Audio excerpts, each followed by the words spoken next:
ini bisa untuk ikut bersama menyimak materi dan juga nanti aktif berdiskusi ketika sesi diskusi atau tanya jawab sudah dimulai.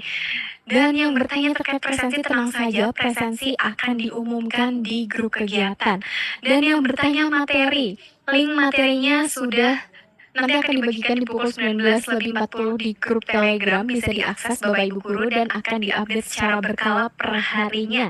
Jadi jangan khawatir jika pematerinya, aduh kecepatan nih, aduh saya lupa tadi screenshotnya, saya ketinggalan nyatetnya, waduh sayang banget ya. Tapi tenang aja, materi sudah dibagikan di grup kegiatan, jadi Bapak Ibu Guru bisa mengakses file malam hari ini dengan lebih jelas. Dan tanpa berlama-lama waktu dan layar, saya persilakan kepada Bapak Abdul Mujib. Dipersilakan. Oke, terima kasih Mbak Rere. Bapak Ibu semua, Assalamualaikum warahmatullahi wabarakatuh. Selamat malam semuanya, luar biasa nih malam ini, malam mingguan ya. Kita bisa belajar bersama 300.000 pendidik seluruh Nusantara ya. Mungkin sebelum kita mulai banyak ngobrol, boleh saya kasih pantun ya Bapak Ibu. Dari Jakarta ke Surabaya gitu. Boleh minta cakepnya. Mampir sebentar singgah di Tegal gitu. Malam minggu terasa sangat ceria. Belajar asyik bersama belajar era digital. Oke, tentunya malam ini malam ketiga ya Bapak Ibu semua di kegiatan belajar rangkaian kita bersama belajar era digital ini. Nah, tentunya di malam ketiga ini pembahasan kita mungkin lebih spesifik kepada pengelolaan kinerja guru ya. Nah, tentunya Bapak Ibu sebelumnya sudah membahas tentang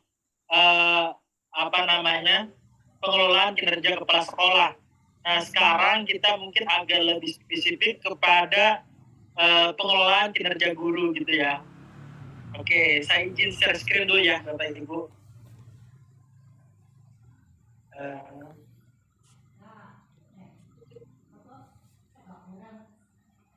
Oke, nah ini Bapak Ibu supaya agak lebih interaktif mungkin ya Bapak Ibu yang ada di ruang Zoom, mungkin saya bisa lebih interaktif sedikit, bisa sambil dituliskan di kolom chat ya jika Bapak Ibu ingin menanggapi atau mungkin bertanya lebih jauh nih apa kira-kira yang mungkin bisa mengelaborasi apa-apa yang saya bicarakan gitu ya. Nah, tentunya malam ini saya berupaya untuk memantik diskusi kita. Mungkin fokusnya kepada miskonsepsi yang ada pada pengelolaan kinerja guru di PMM ini. Nah, mengenai konsepnya mungkin saya yakin Bapak Ibu semua udah banyak dengar, banyak baca ya, dan juga mungkin banyak referensi nih, bahkan banyak konten-konten juga yang membantu bagaimana pengisian teknisnya dalam platform pengelolaan kinerja guru ini. Nah, tentunya dari peluncuran kemarin di bulan Desember oleh Dirjen GTK tentang platform pengelolaan kinerja guru ini, hingga sekarang kita sudah 1 bulan lebih ya, dan kita sudah mungkin melalui alur perencanaan di pengelolaan kinerja guru ini. Nah, tentunya Bapak Ibu saya yakin udah banyak nih baca-baca gitu ya. Nah, tentunya dari itu juga saya juga banyak mendengar, saya juga banyak dengar curhatan teman, banyak keluhan-keluhan gitu ya. Bahkan banyak terasa menyeramkan gitu ya. Artinya masa depan guru ini bakal terasa berat sekali gitu ya dengan pengelolaan kinerja yang seperti ini. Nah, oke. Sebelumnya boleh saya izin memperkenalkan diri. Tadi juga sudah Mbak Rere memperkenalkan ya Bapak Ibu. Saya Abdul Mujib, kelahiran di Hulu Sungai Tengah, salah satu kabupaten di Kalimantan Selatan. Oke, volume suaranya agak kurang ya. Oke, sebentar. Supaya lebih ini ya. Saya perbaiki audio sebentar.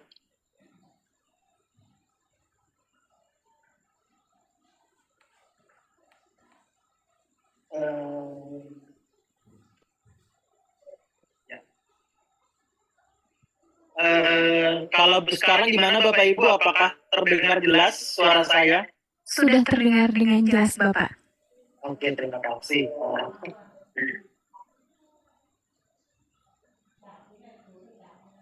Nah ini Bapak Ibu, saya juga aktif di Instagram ya Bapak Ibu ya. Di Instagram bisa di follow ya Bapak Ibu, Mujib AST. Saya sering juga bikin konten-konten di Instagram saya tentang berbagi pembelajaran tentang sekolah dan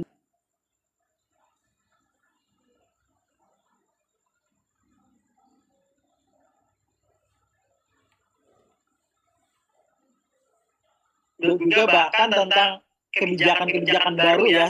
Karena saya juga aktif di komunitas Guru Belajar Nusantara di kepengurusan pusat membidangi advokasi dan kebijakan pendidikan. Nah, saya sering juga bikin konten-konten nih mungkin sebagai memantik diskusi, belajar karena saya sering senang berdiskusi gitu ya.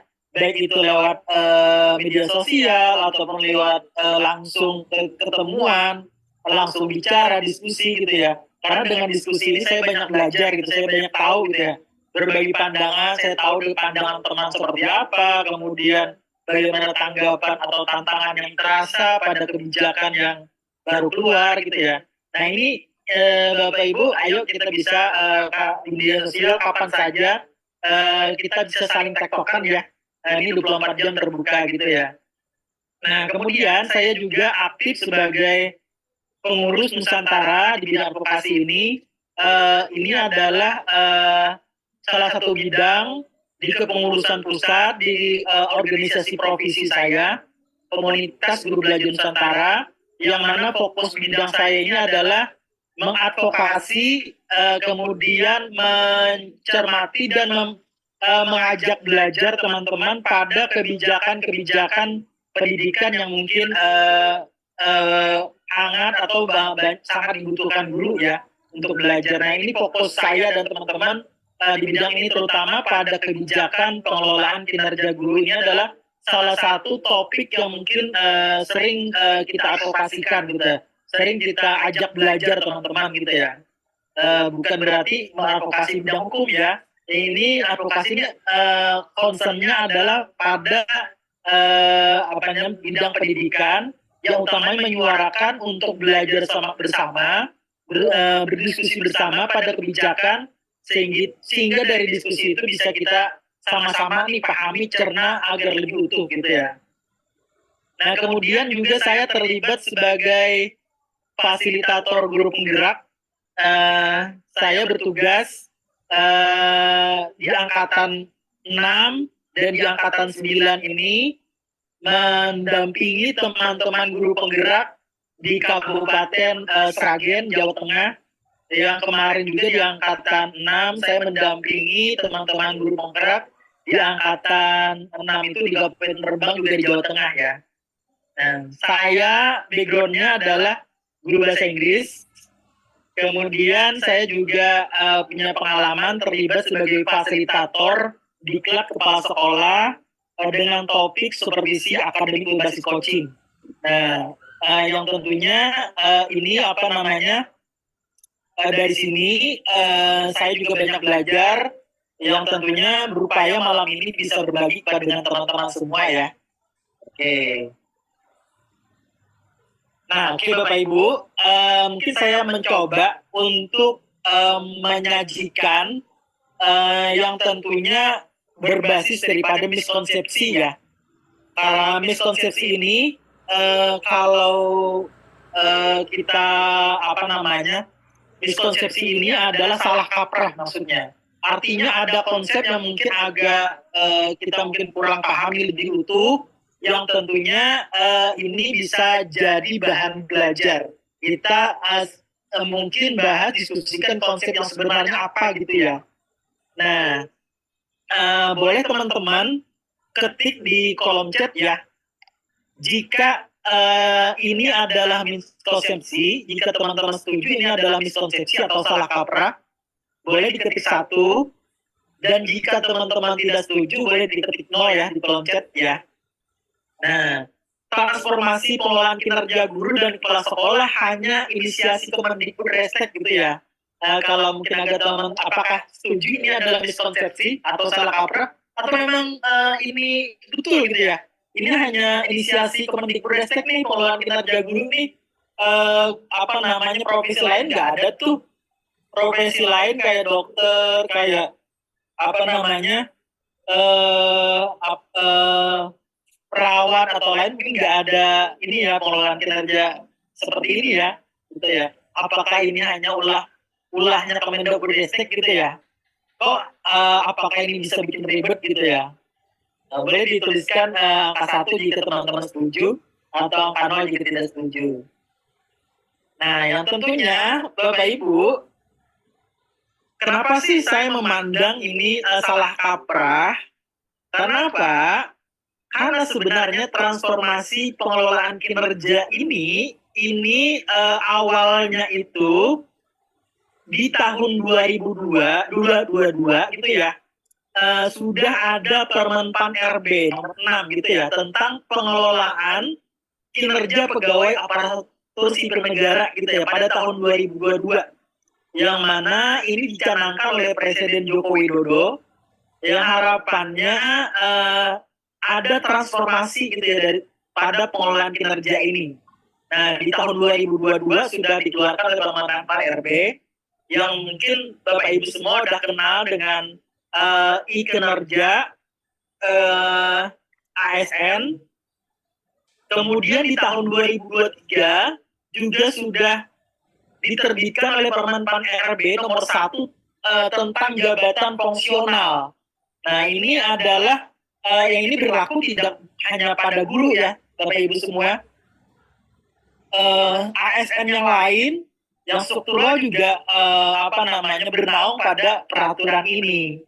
Nah, kemudian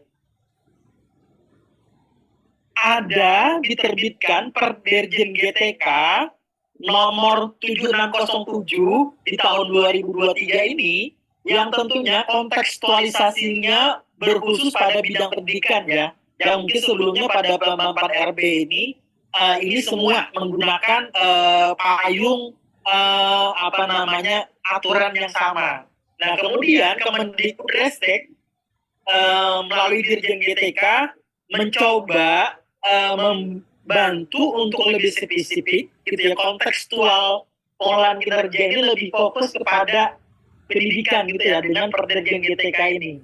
Sehingga ini yang menerbitkan platform ini, platform pengelolaan kinerja guru dan kepala sekolah ini beracuan kepada Perdirjen GTK ini. Ini adalah dasar utamanya ya teman-teman. Dasar utama yang khususnya untuk pengelolaan kita, kinerja kita guru atau kepala sekolah, acuannya pada Perdirjen GTK ini. Dan payung utamanya adalah Permenpan RB gitu. Nah, tentunya transformasi ini upayanya adalah semangatnya untuk peningkatan layanan kita kepada anak-anak kita, kepada murid-murid kita, gitu ya, sebagai pelayanan pembelajaran gitu. Nah, kemudian miskonsepsi selanjutnya nih teman-teman, masa depan guru, profesi guru gitu ya, akan menjadi profesi yang penuh tekanan dengan adanya EKIN PMM ini gitu. Apakah teman-teman setuju? Kalau setuju boleh diketik angka 1. Kalau tidak setuju bahwa ini adalah betul atau bukan miskonsepsi, boleh ketikkan angka 0 ya. Oke. Lumayan banyak nih, ada 1, ada 0 ya. Bu Devi Ratna 1, Pak Solihin 1, setuju ya ini adalah miskonsepsi gitu ya. Bu Sri Lestari Sinaga juga 1, Bu Exlesha Evangeline juga 1, tapi ada juga nih Ibu Arianti Abai 0 nih, tidak setuju ya bahwa ini miskonsepsi gitu. Pak Ahmad Basir setuju 1, Ibu Juni Fitriana 1. Nah, ini lumayan banyak nih respon teman-teman, terima kasih memberi respon. tidak harus sama ya pandangan kita. Berbeda itu wajar dan harus gitu ya. Karena dari perbedaan itu kita akan banyak belajar. Kita akan berbagi pandangan, saling tukar pendapat dari perbedaan itu. Nah, kenapa sih saya menganggap bahwa ini adalah miskonsepsi gitu ya? Saya menganggap ini miskonsepsi karena apa, teman-teman? Sebenarnya gini ya, teman-teman. Kalau kita melihat pengelolaan kinerja guru, ya mungkin kita tidak baru sekarang ini ya, kinerja kita tuh dikelola. Karena kita sebagai ASN, bentuk akuntabilitas kita, bentuk pertanggungjawaban kita sebagai ASN, kinerja kita tuh harus berpertanggungjawaban, yang tentunya sudah lama, bahkan ada melalui SKP, sasaran kinerja pegawai, bahkan ada juga untuk jenjang karir itu kita mengajukan usulan penilaian kredit. Itu adalah bentuk juga pengelolaan kinerja sebenarnya teman-teman. Nah, tapi kita melihat dan saya juga merasakan pengelolaan kinerja yang ada ini baru menyentuh dampaknya itu pada administrasi gitu ya. Artinya belum menyentuh pada tataran dampak kepada layanan, dampak kepada murid gitu ya, dampak kepada pembelajaran. Bahkan saya melihat hanya bentuk sertifikat, bentuk laporan itu sampai kepada administrasi gitu. Bagaimana perbaikan pembelajarannya, bagaimana dampak kepada muridnya itu belum tersentuh gitu ya. Nah, inilah yang mungkin saya pribadi merasa ini akan terasa berat ya teman-teman. Saya yakin kita sebagai guru, kita sebagai guru akan merasa berat mengerjakan sesuatu yang nggak ada dampaknya, yang nggak ada gunanya. Kita bikin administrasi berlembar-lembar tebal, bahkan segunung tebalnya administrasi RPP, perencanaan belajar itu sangat tebal gitu ya. Tapi itu hanya sekedar administrasi. Pembelajarannya nggak berdampak gitu ya. Bahkan itu begitu selesai dicetak, hanya ditaruh gitu ya di lemari arsip, nggak dipakai apa-apa lagi. Atau bahkan itu dapat dari punya teman gitu, copy paste punya teman gitu ya. Itu hanya baru ke situ dampaknya. Tidak menyentuh dampak kepada layanan pembelajaran kepada murid, sehingga itu terasa pekerjaan itu sia-sia gitu ya. Buat apa sih capek-capek membuat kertas yang nggak ada gunanya gitu ya. Itu akan terasa berat, saya yakin. Tapi begitu ini ada dampaknya.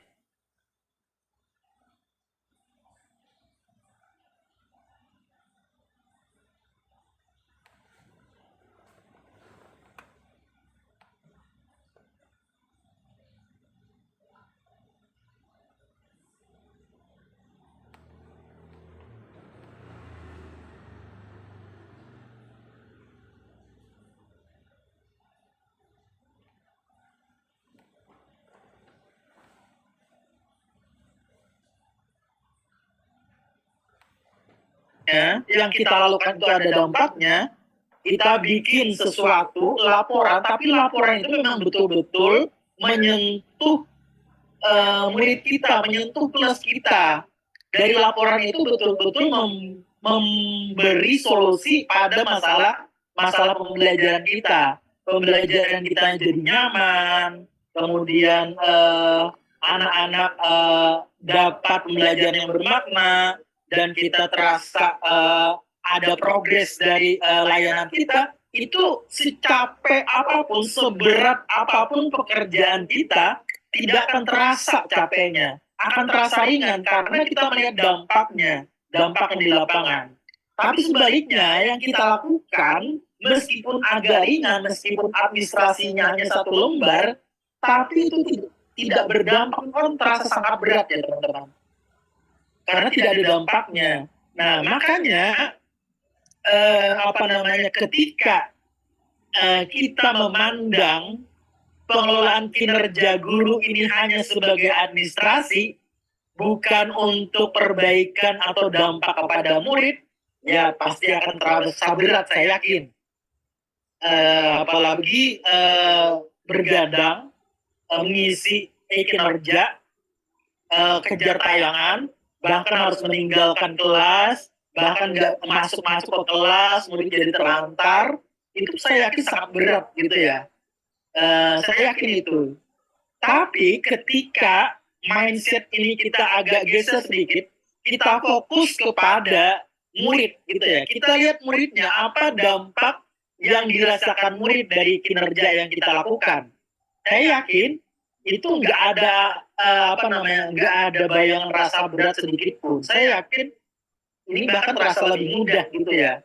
Nah, kemudian mindsetnya gini teman-teman, pada pengelolaan kinerja guru ini, kalau yang dulu ya, dulu yang merah dan abu-abu ini adalah dulu, gitu ya.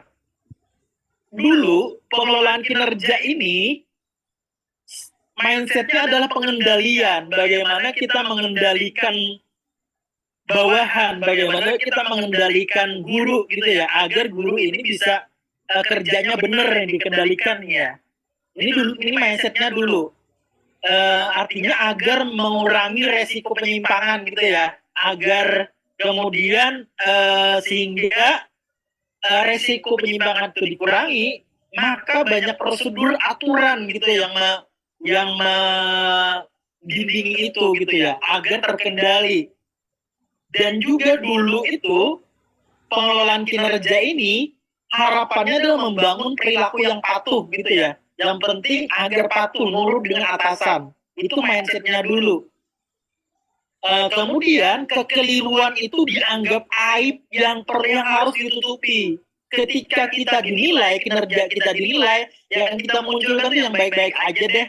Yang buruk-buruk itu kita tutupi deh. Kalau bisa ketika supervisi itu kita setting gitu, kita minta murid agar bertahan 2 jam dengan perilaku yang kita harapkan, dengan settingan kita seperti itu. Karena anggapannya adalah pengendalian, sehingga kesalahan atau kekeliruan itu dianggap aib, ditutupi gitu ya. Karena akan menyebabkan suatu hal yang tidak diharapkan. Kemudian mindset pencapaian, ada target. Ini juga dulu nih. Dulu harapannya kinerja itu ada targetnya. Kita berharap dalam satu ini ada target nih. Guru harus mencapai ini nih. Harus ada pelatihan yang diikuti sekian gitu ya. Ada kegiatan guru yang dicapai seperti ini. Kemudian banyak indikator nih, banyak tantangan yang harus dipenuhi guru gitu ya, agar kinerjanya bisa tercapai. Kemudian perilakunya pun berdasarkan target. Dalam sekian masa, perilaku ini akan seperti ini. Ini juga akan berdampak, aib ini, kesalahan ini kita akan berupaya tutupi. Kita berupaya penilai kita tidak melihat kesalahan kita, tidak melihat aib kita. Nah, dengan pengelolaan kinerja guru, ini kita berupaya rubah mindsetnya. Kita berupaya merubah dengan menjadikan semangatnya itu adalah menjadi pembelajaran. Bukan pencapaian, bukan target, bukan pengaturan, bukan pengendalian merupakan, tapi pembelajaran. Artinya tidak ada target yang harus kita kejar. Ini aja, yang penting itu kita berprogres. Yang penting ada sesuatu yang kita pelajari dari proses itu. Gitu ya. Nah, yang tentunya kalau semangat yang kita bangun dalam pengelolaan kinerja ini adalah pembelajaran, tentunya ada peningkatan yang terjadi meskipun sedikit gitu ya. Meskipun sedikit, nggak perlu banyak. Memang itu bentuk akuntabilitas yang paling mudah gitu ya untuk pertanggungjawaban kita. Tapi itu tidak menjadi fokus.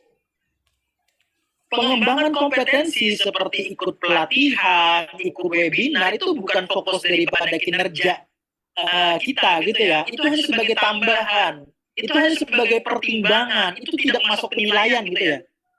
Itu nggak bisa masuk penilaian. RHK itu hanya masuk pada ekspektasi pimpinan. Yang penting itu dilaksanakan apa tidak. Kalau dilaksanakan berarti sesuai ekspektasi, kalau tidak dilaksanakan mungkin tidak sesuai ekspektasi, itu aja. Nilainya nggak ada. Apakah ini baik, sangat baik, nggak berpengaruh. Itu hanya pertimbangan pada ekspektasi atasan. Fokus daripada PMM ini, fokusnya itu adalah pada poin praktik kerja dan perilaku kerja. Itu yang menjadi bobot utama penilaian kinerja guru pada PMM ini. Seperti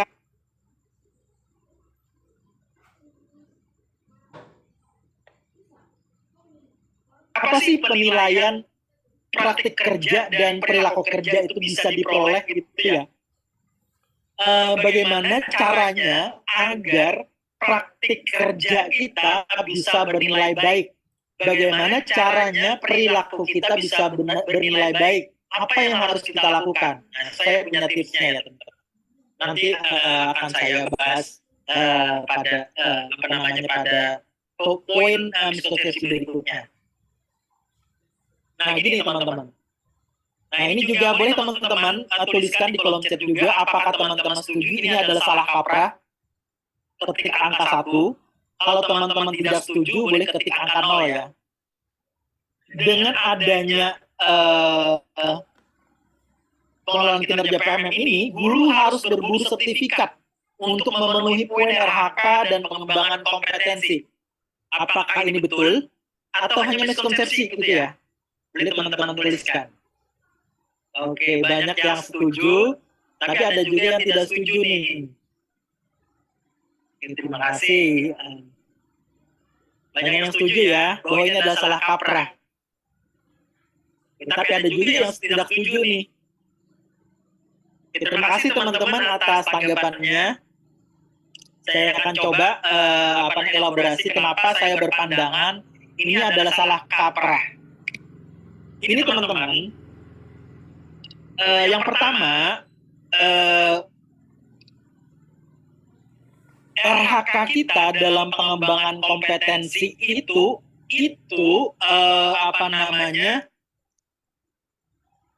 bukan menjadi angka kredit kita.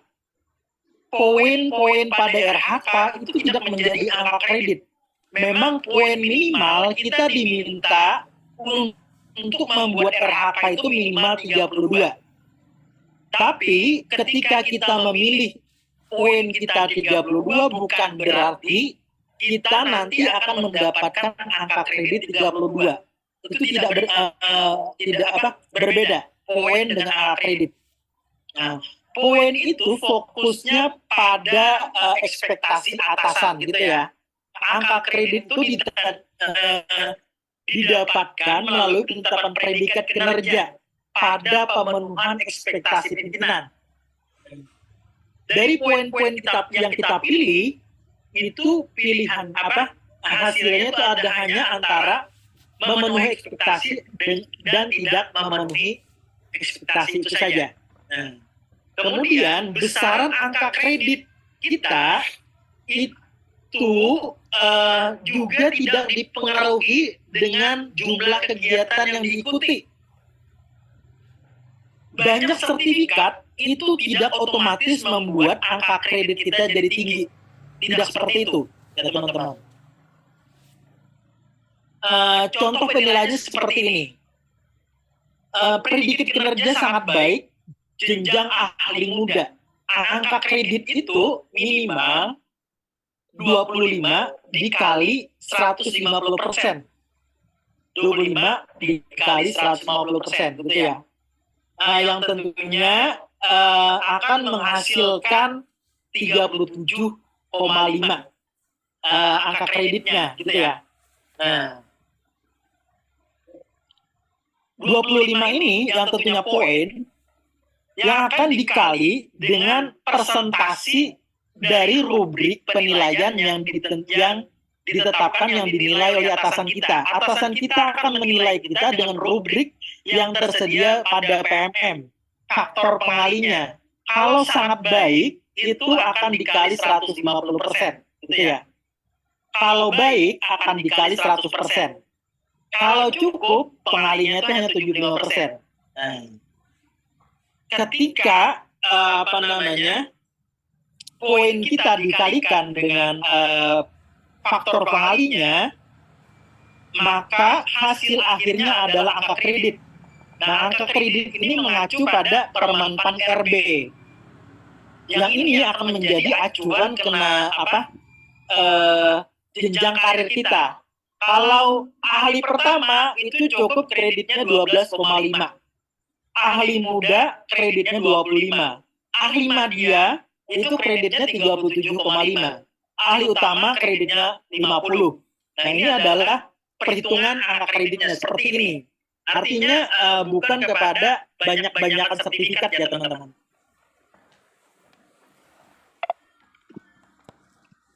Nah, kemudian apa sih variabel pengelolaan kinerja guru dan kepala sekolah?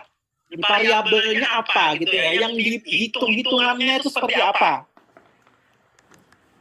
Ada 4 variabel teman-teman dalam pengelolaan kinerja guru ini.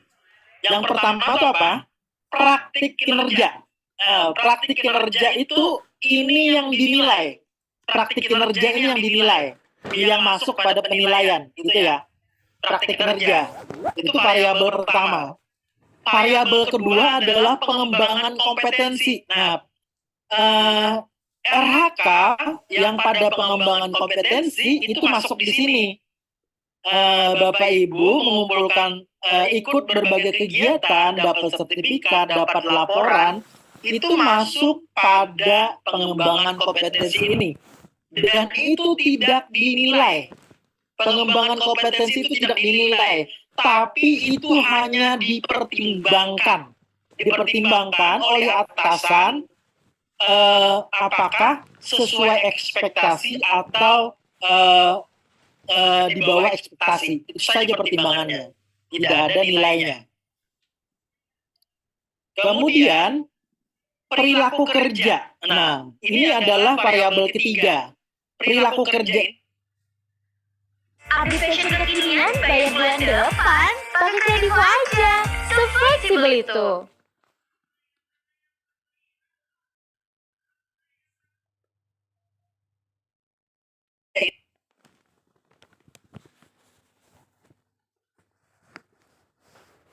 Kita. Nah, kemudian variabel yang ketiga adalah, variabel yang keempat adalah dokumen akuntabilitas. Nah, ini dokumen ini juga tidak dinilai, ini hanya dikumpulkan. Dokumen, bukti dukung dari kinerja kita itu hanya untuk dikumpulkan. Ini juga tidak dinilai, ini hanya dinilai, oh ini ada, oh ini tidak ada. Ini hanya bentuk daripada akuntabilitas kinerja kita. Yang dinilai adalah dua variabel utama ini, yaitu praktik kinerja dan perilaku kerja. Gitu ya. Nah ini. Nah ini teman-teman. Kita melihat sasaran kinerja pegawai guru SKP itu ada 8 pilihan indikator. Yang mana ini teman-teman pilih pada dashboard masing-masing di awal. Yang pilihannya itu kita hanya bisa memilih satu indikator dalam satu masa kinerja gitu ya. Hanya pilih satu di antara 8 ini. 8 indikator ini sesuai dengan Perdirjen GTK sebagai model kompetensi guru, yaitu keteraturan suasana kelas, ekspektasi peserta didik, penerapan disiplin positif, aktivitas interaktif, umpan balik, instruksi yang adaptif, perhatian dan kepedulian, dan instruksi pembelajaran. Nah ini yang tentunya yang menjadi indikator praktik kinerja kita, gitu ya, praktik kinerja kita yang dinilai melalui proses observasi, gitu ya, proses observasi bukan dinilai observasi pada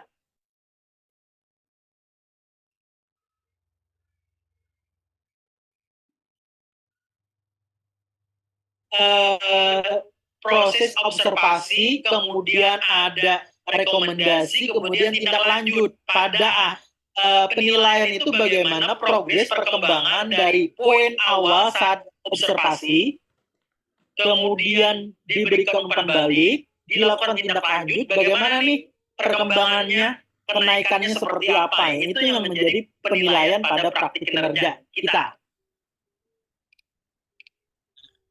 Dan ini juga Bapak Ibu, mengenai sertifikat ya Bapak Ibu, sertifikat itu apakah sertifikatnya harus keluar dari PMM atau diterbitkan oleh PMM? Tidak Bapak Ibu. Apakah sertifikatnya harus dikeluarkan oleh lembaga yang terdaftar di PMM? Juga tidak. Apakah sertifikatnya harus level kabupaten harus ditandatangani kepala dinas? Juga tidak. Apakah sertifikatnya harus level provinsi? Juga tidak. Sertifikat ini itu dibuat sesederhana mungkin, semudah mungkin gitu ya. Sertifikat ini adalah bentuk akuntabilitas kita dalam mengembangkan kinerja kita. Ini adalah sebagai bukti yang mana verifikator utamanya itu adalah kepala sekolah atau atasan gitu ya. Kalau guru atasannya kepala sekolah, kalau kepala sekolah atasannya adalah kepala dinas yang mendelegasikan kepada pengawas. Artinya yang mengakui keabsahan sertifikat Bapak Ibu adalah atasan Bapak Ibu. Kalau sertifikatnya hanya diterbitkan oleh komunitas belajar di sekolah misalnya, dari kegiatan pertemuan di sekolah, bincang-bincang di komunitas belajar, lalu dikeluarkan sertifikat, hanya ditandatangani oleh ketua kombelnya, itu juga bisa diakui oleh penilai kita, oleh atasan kita. Itu cukup atasan kita yang menentukan itu sertifikatnya. Artinya nggak perlu Bapak Ibu berburu sertifikat ke sana kemari, nggak perlu Bapak Ibu meninggalkan kelas gitu ya. Cukup berdayakan komunitas di sekolah, berdayakan kegiatan di sekolah, yang mana kegiatan itu bisa lebih berdampak.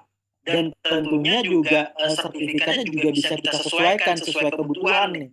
Kita misalnya pengen ikut kegiatan tentang disiplin positif, kita butuh sertifikat RHK-nya tentang ikut kegiatan disiplin positif.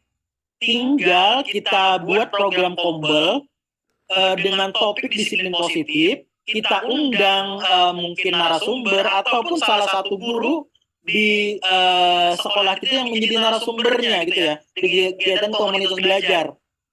Dan setelah kegiatan Sarung BHS sudah ada sejak tahun 1953. Iklan YouTube merupakan suatu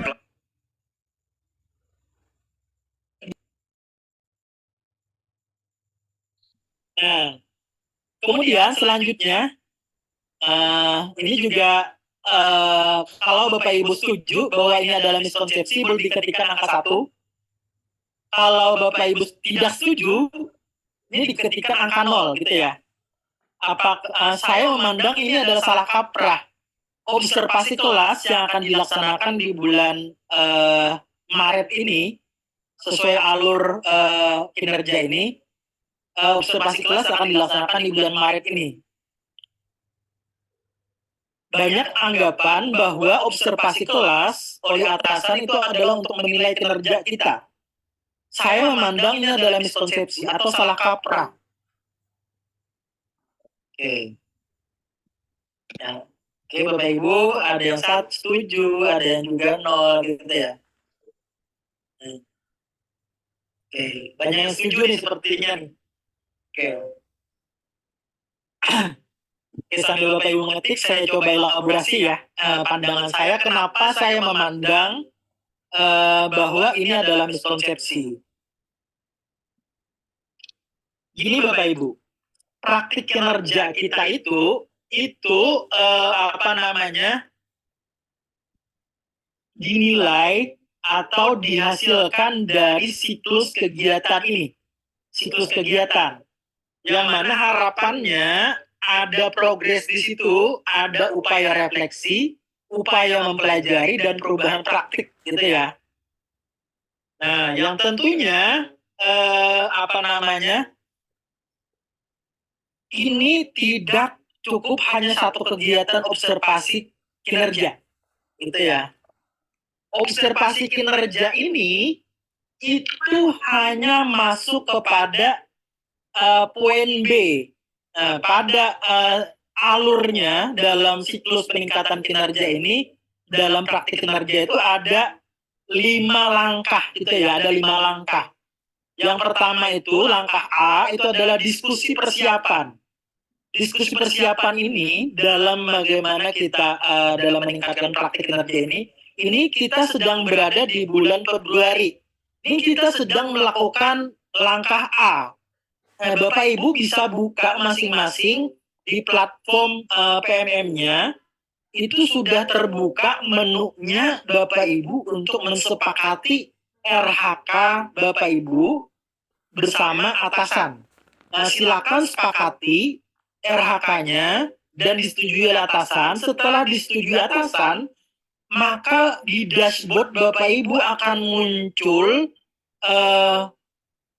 observasi praktik kinerja, akan muncul menu observasi praktik kinerja.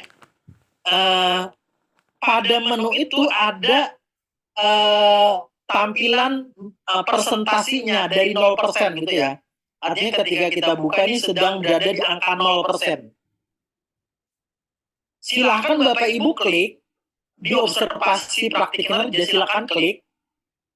Setelah diklik, maka akan muncul menu Bapak Ibu diminta untuk mengunggah dokumen.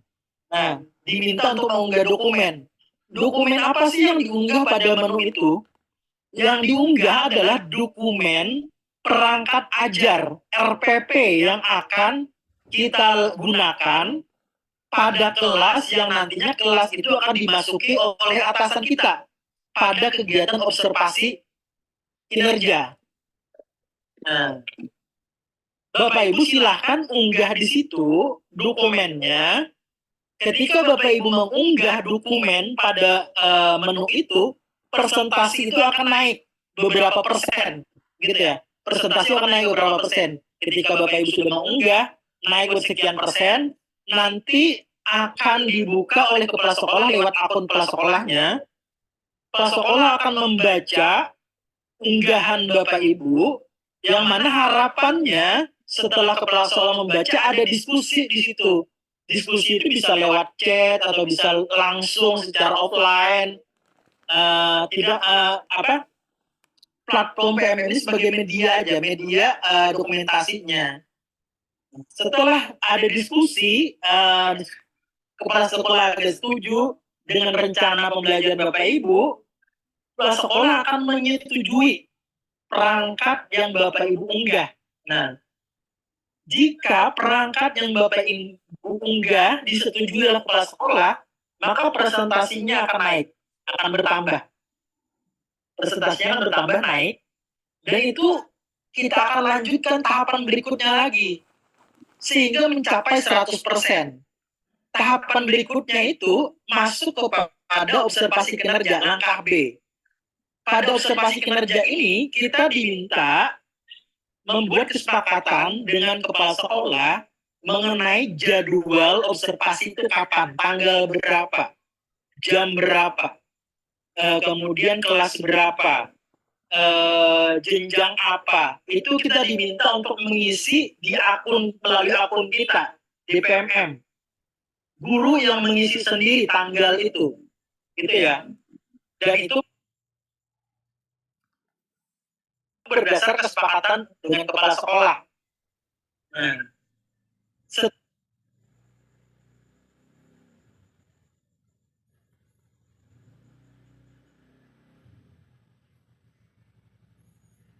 setelah kita kirimkan isian kita,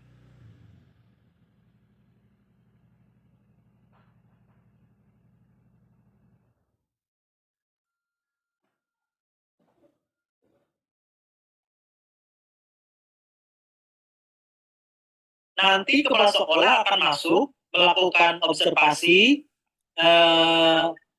melihat poin-poin yang akan diobservasi, lalu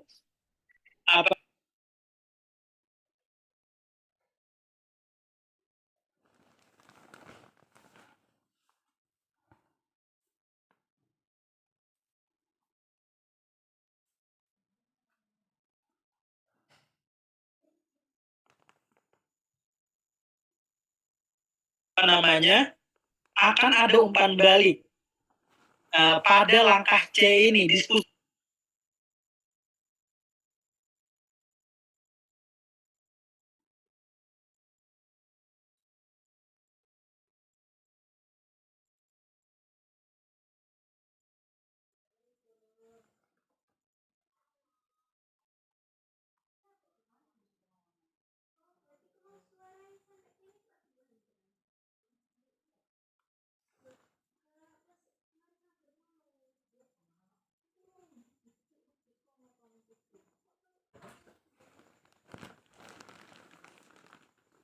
Tindak lanjut. Ada umpan balik dari pengamatan kepala sekolah, apa yang diamati oleh kepala sekolah.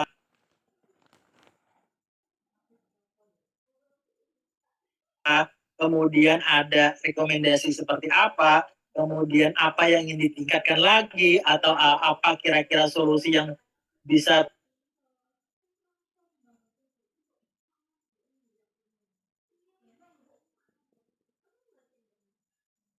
perlu dilakukan sebagai upaya tindak lanjut. Itu juga kita tuliskan. Dan itu kita isi di kolom isian di platform. Gitu ya. Nah, ketika kita isi, kita kirim, maka presentasinya itu akan naik. Presentasinya akan tambah sekian persen. Maka kita akan lanjut lagi ke langkah D. Upaya tindak lanjut. Nah, pada upaya tindak lanjut, kita lakukan, mungkin rekomendasi kepala sekolah kita lakukan lagi di kelas, kemudian kita buat rencana tindak lanjutnya seperti apa, rencananya itu juga kita tuliskan, kita isinya di PMM. Setelah kita isi, kita kirim lagi, kita kirimkan, presentasinya akan naik lagi nih. Maka kita bisa akan lanjut ke tahap kegiatan berikutnya, yaitu refleksi tindak lanjut. Kita akan berefleksi, menulis refleksi lewat PMM lagi, setelah melaksanakan tindak lanjut, apa yang terjadi, apa pengalaman yang didapat, nah itu kita isi lewat PMM, maka setelah menulis refleksi kita kirimkan, bisa tercapai 100% presentasi praktik kinerja kita dengan proses 5 langkah ini. Nah, setelah proses ini 100%, maka kita tinggal dinilai oleh kepala sekolah, dinilai oleh atasan. Atasan akan menilai dari proses dari A ke E ini, bagaimana progres perkembangannya. Dan juga kepala sekolah akan menilai itu berdasarkan rubrik yang disediakan pada PMM. Ada rubrik-rubriknya. Ambil contoh misalnya guru sudah merasa melakukan refleksi seperti ini, maka penilaiannya seperti ini. Nah, itu ada rubriknya yang disediakan oleh PMM, yang nantinya akhirnya akan menghasilkan nilai praktik kinerja kita melalui 5 proses ini. Artinya, observasi kinerja itu hanya berada di langkah B, bukan masuk kepada penilaian akhir, gitu ya. Itu bukan masuk kepada penilaian akhir, hanya pada langkah kedua. Ada hanya check point. Pada observasi itu, kita akan diamati poin kita ini sedang berada di mana nih. Indikator spesifik kita seperti apa. Itu yang jadi poin kita, yang nantinya itu yang akan kita tingkatkan. Kita tingkatkan melalui tindak lanjut, lalu kita refleksikan. Setelah refleksi itu yang ada nilai akhirnya, bukan pada observasinya penilaiannya. Nah, pada praktik kinerja juga, 3 variabel penilaian ini yang akan menjadi rubrik penilaiannya oleh atasan kita. Bagaimana kita berefleksi, bagaimana kita mempelajari, bagaimana kita perubahan praktik yang terjadi ini. Dari yang asalnya kelasnya seperti ini, kemudian di akhir itu perubahan seperti apa yang terjadi. Itu yang menjadi poin penilaian oleh atasan kita. Jadi mungkin itu miskonsepsi yang ada, yang beredar, banyak yang saya lihat, yang saya dengar dari teman-teman, yang tentunya ini juga saya rasakan sendiri gitu ya di sekolah saya. Mbak Rere, kalau boleh tahu, apakah masih ada waktu saya? Oke, mungkin bisa untuk 4 menit lagi, Bapak. Oke, terima kasih Mbak Rere. Tentunya teman-teman, dari kegiatan ini kita sedang berada di bulan Februari ya teman-teman. Bulan Februari ini kita sedang berada di masa persiapan observasi. Nah, artinya ini ada kegiatan atau proses yang harus kita lakukan, bukan hanya sekedar administrasi. Dari panduan platform ini, platform sudah memandu bahwa di bulan Januari kegiatan kita ini adalah ini. Kita lakukan kegiatan tersebut. Kemudian dilanjutkan pada platform di alurnya di bulan Februari kegiatan ini kita melakukan persiapan observasi. Ini juga kita lakukan, ini bukan hanya sekedar administrasi. Ini tidak cukup kita hanya mengisi sesuatu lewat platform, ini tidak cukup. Kita harus melakukan aksi di kelas kita. Kita harus menyepakati kegiatan bersama kelas sekolah kita. Kita harus melakukan percakapan. Percakapan ini yang paling penting nih. Percakapan yang penting karena apa? Kalau platform ini tanpa dibarengi dengan percakapan, ini hanya menjadi administrasi yang mungkin hampir tak ada gunanya. Administrasi yang tidak berdampak kepada masalah pembelajaran di kelas gitu ya. Tapi ketika platform ini kita barengi dengan percakapan, ada diskusi kita dengan atasan, ada diskusi kita dengan teman, masalah seperti apa yang akan kita carikan solusinya, atau kita lihat praktik baik seperti apa yang sudah dilakukan teman, kita tiru, kita adopsi, kita modifikasi, dan kita lakukan di kelas kita, yang tentunya itu menjadi dampak yang sangat besar kepada perbaikan kelas kita. Dan pengelolaan kinerja kita fokusnya ke situ. Dalam 6 bulan ini, kita harapannya melakukan kegiatan-kegiatan yang didesain, yang mana kegiatan tersebut terdokumentasi pada platform ini. Yang nantinya di akhir semester di bulan Juni, kegiatan kita melewati proses kegiatan, kita mengikuti pengembangan kompetensi.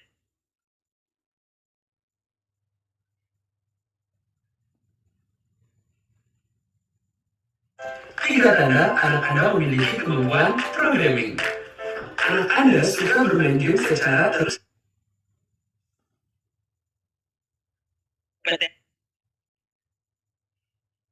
Kita bukan menjadi keharusan kita. Nanti selama 6 bulan kita melalui alur yang ada di PM ini adalah pengalaman belajar kita, bukan sesuatu yang harus kita kita targetkan gitu ya. Dan ini juga kita punya kemerdekaan ya teman-teman. Pada pengelolaan kinerja ini kita punya kemerdekaan, kita bisa pilih sendiri indikatornya. Kita orang lain nggak bisa mengintervensi pilihan kita. Kita hanya mungkin direkomendasikan dari berdasarkan data rapor pendidikan. Kita pilih sendiri, kita rencanakan sendiri RHK-nya.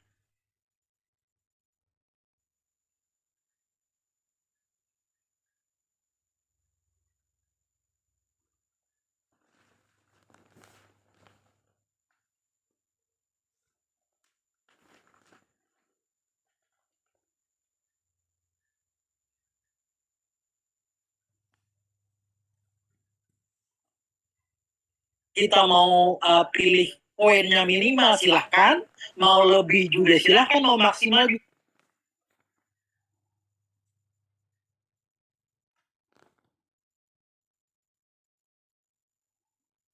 juga silahkan. Itu kemerdekaannya itu ada pada kita sendiri. Kita bebas untuk merencanakannya. Karena apa? Ini adalah menu belajar kita. Ketika kita merencanakan kinerja kita, sebenarnya kita sedang memilih menu belajar. Ambil contoh ketika Bapak Ibu memilih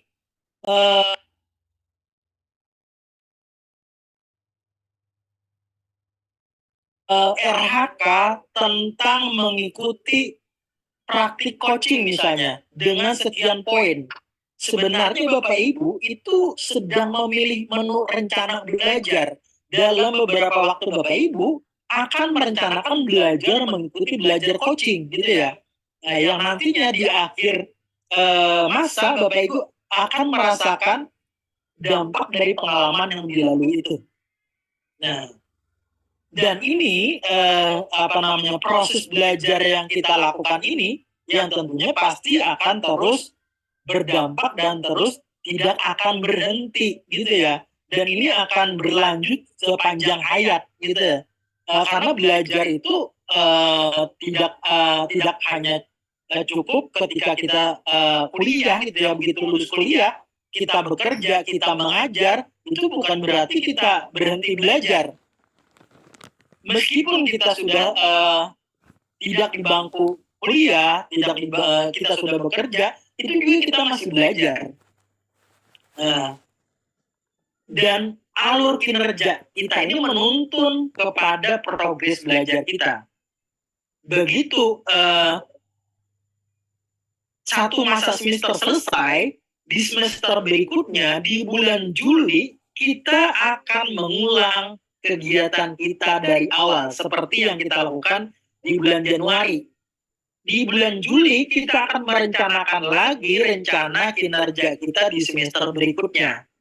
Nah, di bulan Juli, kemudian di bulan Agustus, kita akan menyiapkan proses observasi juga. Kemudian pada selanjutnya, kita diobservasi lagi oleh atasan. Kemudian di akhir semester, kita akan dinilai lagi. Kita akan merefleksikan lagi pengalaman belajar kita pada semester berikutnya, dan itu terus berkembang dan terus berlanjut gitu, sampai pada semester berikutnya, sampai tahun berikutnya. Dan ini tidak akan habis gitu ya apa yang kita lakukan ini. Dan ini ketika kita melihat ini adalah suatu kegiatan belajar, ketika kita merasa ini ada satu kegiatan berupaya untuk berprogres, untuk mengembangkan diri, maka beban apapun, rasa capek apapun itu akan terasa. Saya yakin mungkin di awal ini kita terbayang sangat terasa ya, karena kita perlu adaptasi dulu, ini ada hal baru. Beradaptasi, ada kepanikan itu wajar, ada ketidaknyamanan itu wajar, tapi ketika kita melakukan sesuatu, ketika kita berupaya menjadikan ini adalah langkah belajar, dan ada dampak yang kita rasakan, ada makna yang kita dapatkan, dan ada suatu perubahan yang terjadi pada murid-murid kita, dan ada solusi yang kita dapatkan pada masalah di kelas kita, saya yakin kerepotan, kecapean, kemudian segala titik pelus, segala beban itu akan terbayarkan, akan hilang dengan sendirinya, dengan rasa-rasa atau pengalaman-pengalaman yang didapatkan dari pengalaman belajar ini. Mungkin itu kira-kira Mbak Tere. Baik, terima kasih Bapak. Sepertinya ini sudah overtime ya. Kita sudah selesai untuk waktu penyampaian materinya, dan di sini kita akan mulai sesi diskusi atau sesi tanya jawabnya. Jadi dipersilakan Bapak. Oke, waduh banyak ini. Di sini ada Bapak Ferry Haloman. Dipersilakan untuk unmute terlebih dahulu.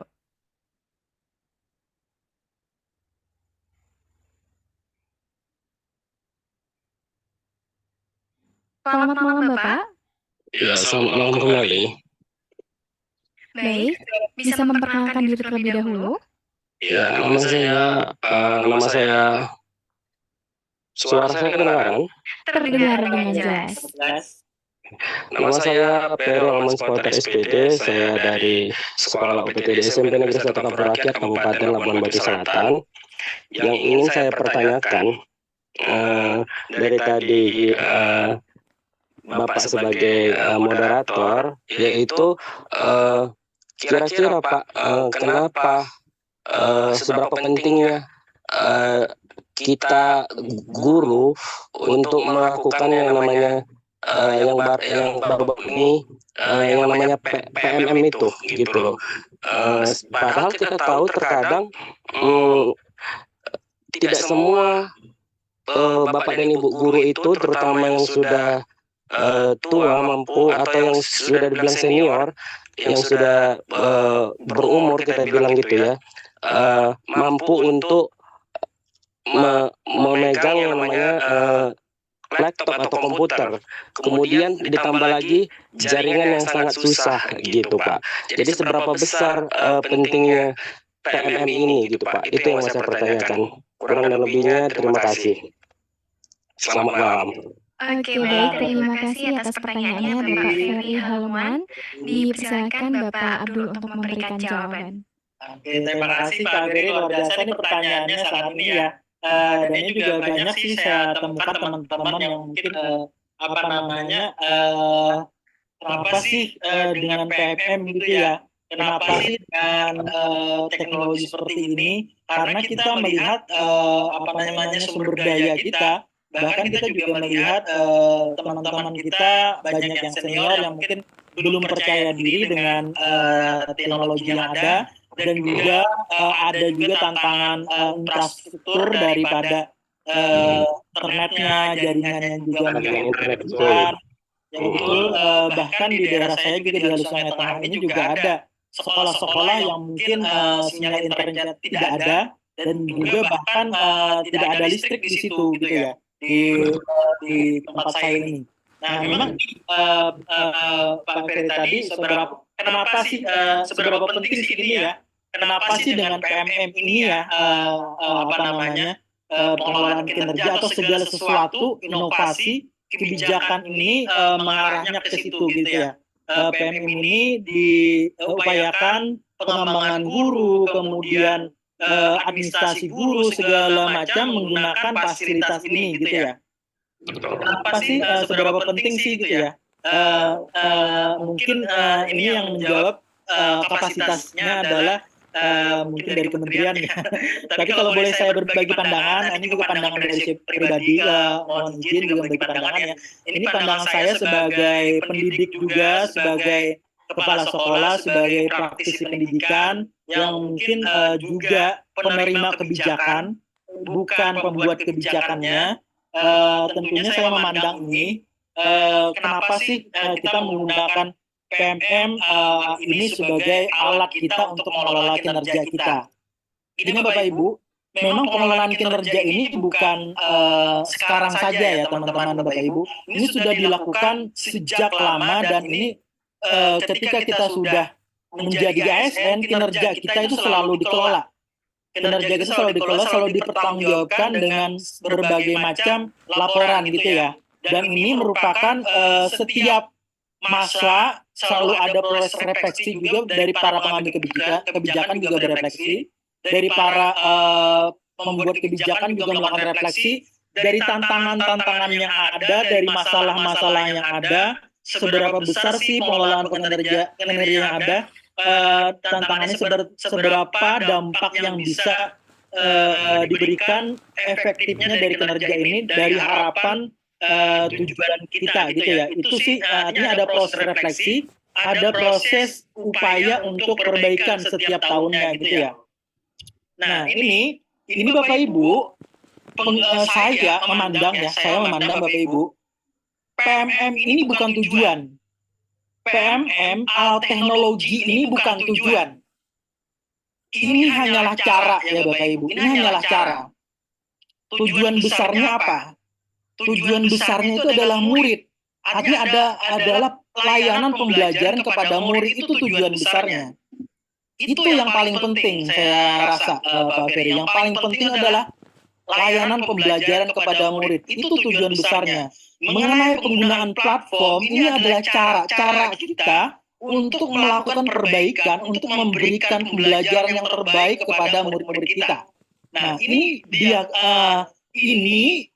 diyakini melalui riset, melalui mungkin ada upaya penelitian oleh para pengambil kebijakan. Saya yakin ada risetnya, saya yakin ada kajiannya gitu ya. Dan ini juga mungkin dirasa sebagai alat untuk berupaya menjadi cara untuk perbaikan pembelajaran, perbaikan kinerja kita kepada murid-murid kita. Nah, memang tantangan-tantangan itu pasti ada. Kita melihat pasti ada. nggak mungkin tidak ada. Mengenai tantangan infrastruktur ini juga pasti ada. Tapi mungkin kita yakin dari tantangan-tantangan ini kita akan berupaya berefleksi lagi. Apa sih kira-kira yang bisa kita lakukan nih pada tantangan ini? Ambil contoh ketika kita menemukan guru-guru kita yang kesulitan menggunakan teknologi dengan tantangan ini, mungkin refleksi apa yang perlu kita lakukan? Cara apa yang bisa dilakukan untuk membantu guru-guru kita supaya nyaman, supaya bisa untuk melakukan peningkatan perbaikan layanan pembelajaran ini. Mengenai infrastruktur pun saya yakin juga pasti ada cara, upaya yang dilakukan gitu ya. Kita melihat dari upaya-upaya ini yang tentunya akan menjadi refleksi kita. Yang tentunya saya yakin cara yang dipilih ini, kalau saya melihat teknologi ini arah hidup kita, arah gaya hidup kita gitu ya. Saya yakin semua kita hampir tidak jauh dari teknologi. Saya yakin banyak yang menggunakan gawai, saya yakin sudah banyak yang mungkin sudah menyentuh gawai gitu. Saya yakin arahnya ke situ. Dan mungkin saya berprasangka para pengambil kebijakan berupaya memberdayakan ini, menggunakan ini sebagai alat untuk membuat efektifnya layanan pembelajaran kita, gitu. Untuk murid-murid kita. Itu sih yang paling penting. Kira-kira jawaban saya Pak Geri. Itu layanan pembelajaran bagi murid-murid kita. Itu yang paling penting. Oke, baik. Terima kasih atas jawabannya Bapak Abdul Mujib. Semoga membantu masalah atau mungkin kebingungan dari Pak Ferry dan rekan-rekan Bapak Ibu guru hebat dari seluruh Indonesia yang mengalami masalah serupa. Baik, kita akan beralih ke penanya selanjutnya. Di sini ada 11 penanya. Oke, ada Bapak Alfian. Dipersilakan untuk unmute terlebih dahulu. Selamat malam Bapak. Selamat malam Bu. Baik, bisa memperkenalkan diri terlebih dahulu. Saya nama Alfian, SPD dari SMK Negeri 7 Palembang. Ya, Sumatera Selatan ya Pak ya. Baik, Alfian. Ya Bu, Pak. Terima kasih kepada Pak Muji telah menyampaikan materi yang sangat bagus, sangat menarik. Kami terima, dan ini kami ada yang perlu kami tanyakan. Sekarang ini kan guru lagi sibuk webinar dan sibuk lagi mengejar sertifikat-sertifikat. Nah, tadi kami mendapatkan ini Pak, dapat edaran dari Diknas, boleh katakan, atau dari kementerian ini. Yang isinya, kalau saya boleh bacakan gini Pak. Jadi piktur-piktur yang ada di PPM itu sifatnya tidak wajib Pak. Tidak wajib dan bukan merupakan pekerjaan administrasi guru tambahan bagi guru maupun kepala sekolah. Nah, kira-kira bagaimana Pak tanggapan Bapak tentang edaran ini? Jadi artinya kan piktur yang ada di PPM itu ada pelatihan mandiri, refleksi kompetensi, bukti karya dan seterusnya, dan itu di sini tidak bersifat wajib. Nah, artinya kami menganalisa tidak bersifat wajib itu artinya ya tidak boleh dikerjakan artinya. Dan dia tidak punya tenggang waktu. Jadi dan juga itu bukan administrasi guru dan kepala sekolah. Jadi saya berpikir tadi, analisa saya, apa kita ikut webinar, ikut Zoom seperti ini. Nah, saya mohon tanggapan dari Bapak Muji dan saya ucapkan terima kasih Pak. Wassalamualaikum warahmatullahi wabarakatuh. Baik, terima kasih atas pertanyaannya Bapak Alfian dari Sumatera Selatan ya tadi. Ya, betul Bu, betul. Oke, terima kasih atas pertanyaannya. Dipersilakan Bapak Abdul Mujib untuk memberikan jawaban.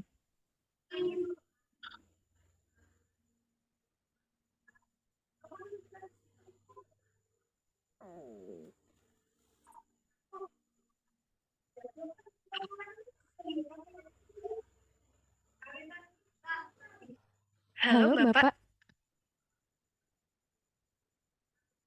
Oke, sepertinya ini Pak Mujibnya keluar terlempar dari room Zoom. Kita tunggu sebentar untuk bergabung kembali.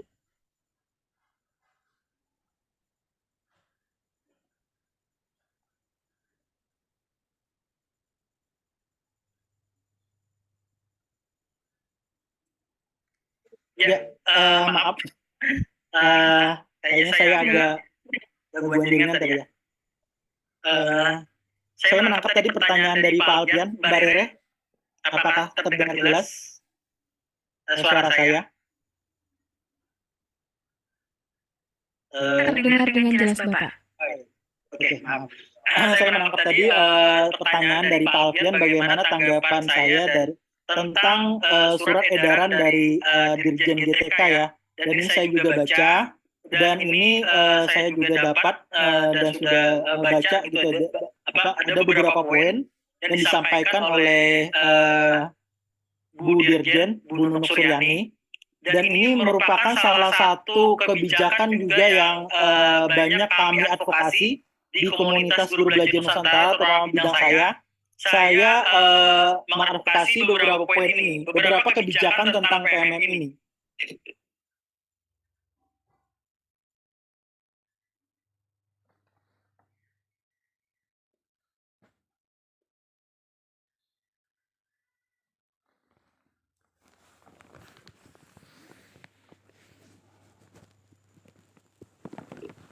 Yang mana mungkin banyak juga keluhan dari teman-teman pada penggunaan PMM ini yang mungkin banyak menjadi dirasakan jadi beban gitu ya. Jadi sesuatu yang mungkin diharuskan, diwajibkan dari beberapa mungkin daerah gitu ya. Nah, ini merupakan salah satu jawaban atau pernyataan dari Dirjen GTK yang mana hadirnya PMM ini bukan suatu tuntutan administrasi guru. Dan kami sepakat dengan itu. Saya sebagai mewakili komunitas guru belajar Nusantara, dan kami menyuarakan itu, ini bukan suatu kewajiban administrasi bagi guru PMM ini. PMM ini hadir sebagai alat belajar, media belajar atau dukungan belajar bagi guru. Guru tidak perlu dipaksa, guru tidak perlu diwajibkan atau dipaksa untuk menggunakan itu, karena guru juga butuh kemerdekaan. Untuk menghadirkan murid yang merdeka belajar, guru harus merdeka belajar. Jika gurunya terjajah, gurunya tidak merdeka, gurunya terpaksa, sulit akan menghadirkan kemerdekaan belajar bagi murid. Saya yakin itu. Dan saya yakin belajar itu butuh waktu. Belajar itu nggak bisa diburu-buru. Nggak bisa ditargetkan dalam, ambil contoh dalam satu semester ini harus menghasilkan 3 sertifikat. Dalam 1 tahun harus menyelesaikan 10 topik pelatihan mandiri, itu nggak bisa. Memang bisa dengan dilakukan ya. Atau mungkin bisa kita buka-buka, bisa tercentang, dan kita bisa mendapatkan sertifikat, kita bikin aksi nyata, tapi kita terpaksa. Ketika kita belajar dengan terpaksa, saya yakin sedikit makna yang kita dapatkan. Materi itu hampir sulit akan kita masuk dalam pemahaman kita. Karena dalam belajar itu, kita butuh waktu untuk mencerna, waktu untuk berdiskusi, waktu untuk mencoba, gitu ya. Begitu kita melihat, ambil contoh, kita melihat topik belajar, salah satu topik belajar. Ketika kita melihat, mendengar itu, kita belum belajar. Saya yakin kita belum belajar. Saya percaya, ketika kita melihat, hanya menonton itu kita belum belajar. Kita baru tahu datanya. Kita akan belajar ketika yang kita tonton itu, kita coba diskusikan dengan teman, kita berbagi pandangan, kita praktekkan di kelas kita refleksikan, maka disitulah letaknya belajar. Dan itu butuh waktu, gak bisa diburu-buru, gak bisa dipaksakan gitu ya. Dan itu senyaman tempo belajar kita itu pun gak bisa disamaratakan. Saya mungkin tempo belajar saya mungkin 1 bulan. Saya yakin Pak Alfian mungkin lebih cepat dari saya. Mungkin Pak Alfian bisa 1 minggu bisa selesai gitu ya. Tapi teman yang lain mungkin ada temponya 1 tahun gitu ya. Gak bisa disamakan semua. Dan saya sependapat dengan apa yang disampaikan oleh Bu Dirjen ini. PMM ini adalah media belajar kita. Ayo kita gunakan senyaman mungkin, semerdeka mungkin. Ini adalah dukungan belajar guru. Apa yang dibutuhkan guru nih ketika guru menemukan masalah, ketika guru menemukan suatu keluhan dari murid-muridnya, ada murid yang suka membolos, kira-kira cari ide untuk mengatasi masalah itu kemana gitu ya. Dulu kita sulit mencari cara, kita sulit mencari contoh pembelajaran yang berhasil, itu sulit. Karena apa? Kita harus cari buku, beli buku, cari teman gitu ya. Kemudian bahkan kita ikut pelatihan sana, ikut pelatihan sini, dan kita butuh waktu gitu ya. Itu adalah salah satu juga kendala. Nah, dengan hadirnya PMM dalam satu genggaman, guru dapat belajar dari mana saja. Guru dapat melihat ribuan, jutaan contoh praktik pembelajaran yang bisa ditiru. Guru dapat mendapatkan bahkan guru dapat berbagi dari keberhasilan belajarnya. Nah, inilah sebenarnya hadirnya PMM itu untuk teman guru, menjadi teman guru dalam menemani muridnya, bukan menjadi suatu tuntutan atau paksaan untuk menjadi administrasi. Saya sependapat dengan itu kira-kira Pak Alfian. Oke, baik. Terima kasih atas jawabannya Bapak Mujib. Dan di sini sebelum saya bacakan untuk pertanyaan dari Bapak Ibu guru yang bergabung di YouTube, saya izin memperkenalkan kegiatan lanjutan yang bisa Bapak Ibu guru hebat ikuti untuk belajar lebih lanjut. Nah, di sini Bapak Ibu bisa mengikuti workshop 40 JP pemanfaatan PMM untuk pembelajaran dan peningkatan kompetensi guru. Yang tentunya Bapak Ibu akan belajar bersama Bapak Abdul Mujib. Secara lebih intensif, secara lebih detail kita akan membahas terkait dengan pemanfaatan PMM. Mulai dari hari pertama kita akan mengenal dan memahami kebijakannya. Yang kedua kita akan praktik baik penggunaan PMM untuk meningkatkan kompetensi guru. Yang ketiga kita akan belajar pengelolaan kinerja guru dalam PMM. Dan yang keempat, persetujuan dan penilaian oleh kepala sekolah. Selanjutnya, tanggal pelaksanaannya yaitu di tanggal 9 hingga 12 Februari di pukul 19.30 sampai dengan pukul 9.00 waktu Indonesia Barat, dan medianya dilaksanakan melalui Zoom dan juga live streaming di channel YouTube Belajar Era Digital. Dipersilakan Bapak Ibu guru untuk bisa mendaftar dengan mengklik link pendaftaran yang sudah ada di layar. Kalau nggak bisa diklik, kita screenshot dulu nanti ketika di browser masing-masing. Dan di sini untuk biaya pendaftarannya sukarela, berbayar tetapi tidak ada nominal minimal atau maksimal. Jadi dipersilakan Bapak Ibu guru untuk bisa mendaftar, manfaatkan kesempatan sebaik-baiknya agar tidak semakin banyak miskonsepsi terkait dengan PMM ini. Lalu bagi Bapak Ibu guru yang mungkin sudah bergabung di WhatsApp, jangan lupa untuk bergabung di channel Telegram pelaksanaan workshop 40 JP. Saya ingatkan kembali, yang sudah daftar dipersilakan untuk bergabung di channel Telegram workshop 40 JP. Jangan sampai terlewat karena menunggu-nunggu informasi ternyata salah grup. Jadi dipersilakan Bapak Ibu guru untuk menghubungi nomor admin yang tertera sebagai narahubung dari workshop ini. Sekali lagi saya sampaikan Bapak Ibu guru jangan sampai terlewat informasinya. Nanti ketika ada pengumuman di grup Telegram maupun di saluran WhatsApp, silahkan diikuti, silahkan disimak baik-baik dan biasakan untuk membaca hingga selesai Bapak Ibu guru hebat. Baik, mungkin itu saja untuk pengenalan kegiatan lanjutan.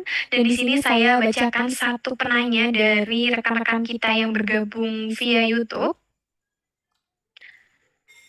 Oke, di sini ada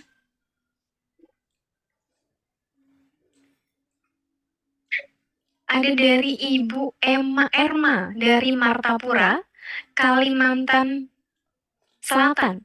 Saya mau bertanya, pengelolaan kinerja di PMM kan berlangsung dari bulan Januari sampai Juni.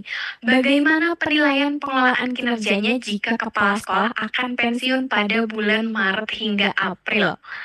Apakah data RHK yang dikerjakan sebelumnya yang disetujui kepala sekolah tersebut akan otomatis terpindah atau terbaca pada akun belajar ID PMM kepala sekolah pengganti? Terima kasih.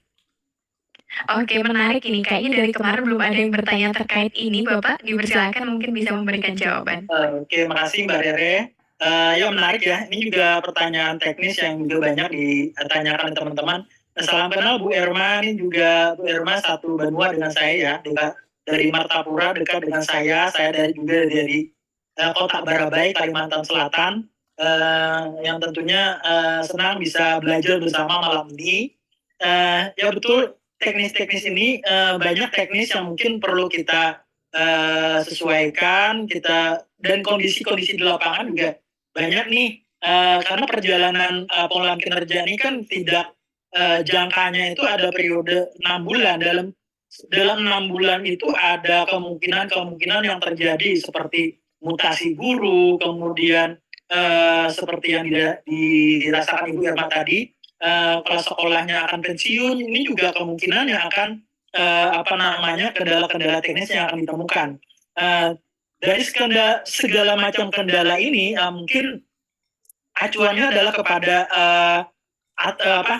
perdirjennya, pada aturannya ya Bapak Ibu, pada rambu-rambu yang menaungi atau pada payung hukumnya. Pada payung hukum dinyatakan bahwa untuk guru penilainya adalah kepala sekolah atau ya betul kepala sekolah. Untuk guru atasan pejabat nilainya adalah kepala sekolah. Untuk kepala sekolah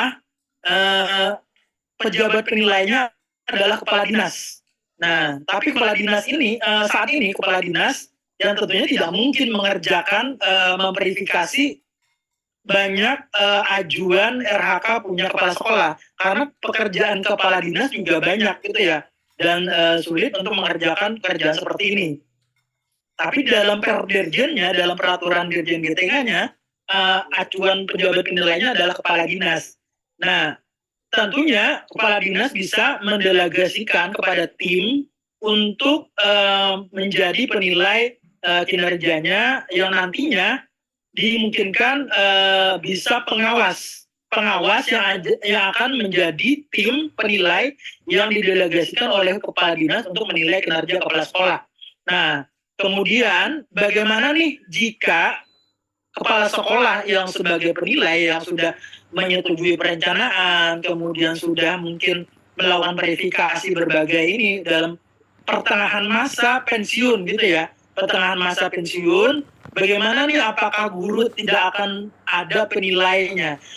Bagaimana guru siapa ini yang akan menilai guru tersebut, sedangkan kepala sekolahnya tidak ada lagi. Nah, mungkin untuk teknis yang paling tahu adalah tim teknis sendiri dari PMM gitu ya. Untuk teknis, saya mungkin mengkaji pandangan saya sebagai advokasi kebijakan ini mengacu kepada aturan. Atasan guru adalah kepala sekolah. Kalau kepala sekolahnya mungkin pensiun, yang tentunya adalah pengganti kepala sekolah tersebut. Entah ada kepala sekolah baru, entah nanti ada kepala sekolah pelaksana teknisnya, yang nantinya itu yang akan menggantikan peran pejabat penilai yang berdasarkan aturan yang ada. Nah, mengenai bagaimana teknis perpindahannya, itu nanti mungkin ada tim PMM yang mungkin bisa pasti ada tim helpdesk-nya ada, tim bantuannya ada, dan juga dinas pendidikan juga akan memfasilitasi ini. Bagaimana untuk kasus-kasus seperti ini?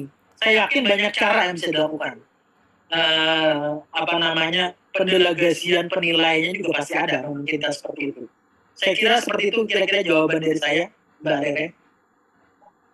Oke, baik. Terima kasih atas jawabannya, Pak Abdul Mujib. Semoga membantu pertanyaan dari Ibu Erma dan rekan-rekan sekalian yang mengalami kendala sama ya. Kira-kira gimana nih kalau mau pensiun, terus nasib RHK saya seperti apa?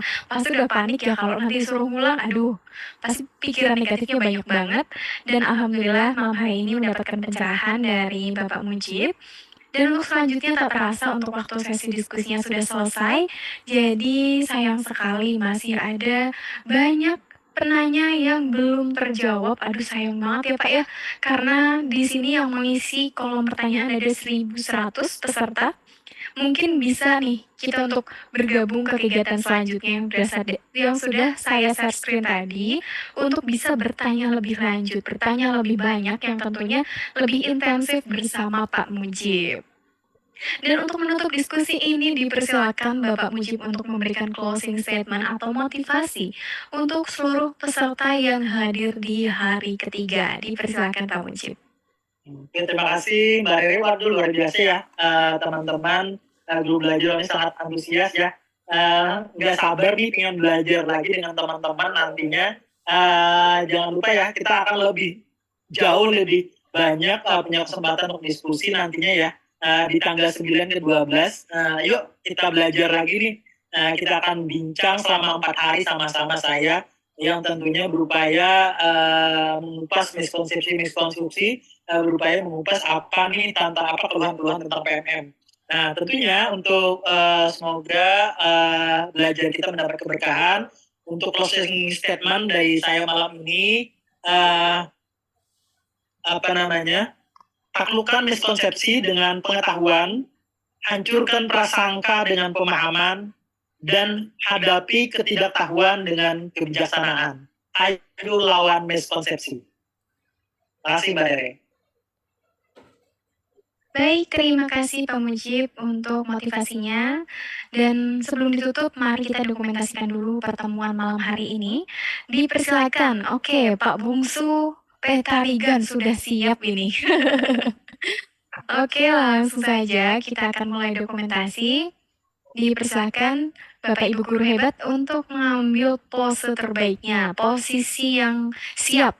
Ibu Desra Andinika sudah siap di sini?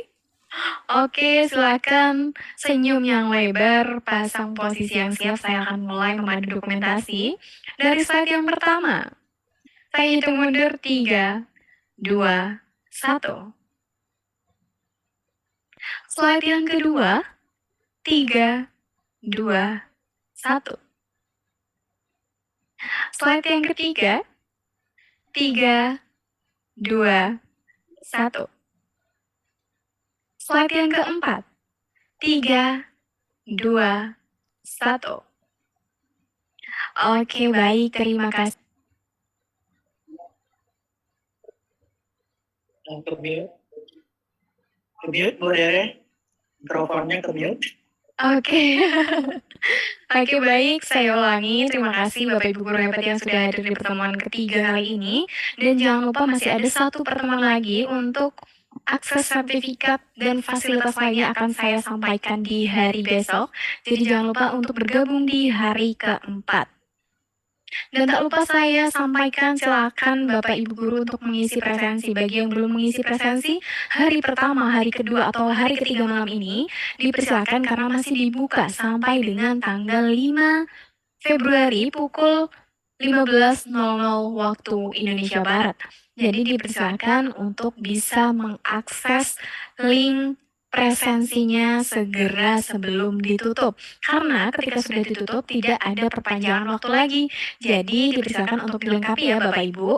Dan tak lupa saya ingatkan yang tadi mungkin ingin mengulang materi, bisa untuk menonton tayangan ulangnya di channel YouTube Belajar Era Digital. Jadi jangan lupa untuk hidupkan lonceng notifikasinya. Siapa yang tadi telat gabung 30 menit atau mungkin waktu sesi diskusi dimulai baru join, aduh sayang banget materinya daging banget tapi kelewat. Waduh, rugi banyak nih Bapak Ibu guru. Kalau kata yang sekarang sih rugi dong gitu ya. Jadi jangan sampai Bapak Ibu guru kelewat banyak materinya, sayang sekali. Jadi jangan lupa hidupkan lonceng notifikasi di hari keempat besok. Bisa dicek, sudah dijadwalkan, langsung saja setting notifikasinya. Jadi besok hari keempat langsung mendapat pemberitahuan ketika sudah dimulai. Baik, saya ucapkan banyak terima kasih kepada Bapak Abdul Mujib yang sudah sharing bersama malam hari ini. Dan sampai jumpa di event tanggal 9 hingga 12 Februari maksud saya. Dan untuk Bapak Ibu guru hebat, saya tunggu kehadirannya di hari keempat karena kita akan belajar asik bersama Belajar Era Digital. Saya selaku moderator pamit undur diri. Wassalamualaikum warahmatullahi wabarakatuh. Sampai jumpa Bapak Ibu guru hebat. Warahmatullahi wabarakatuh.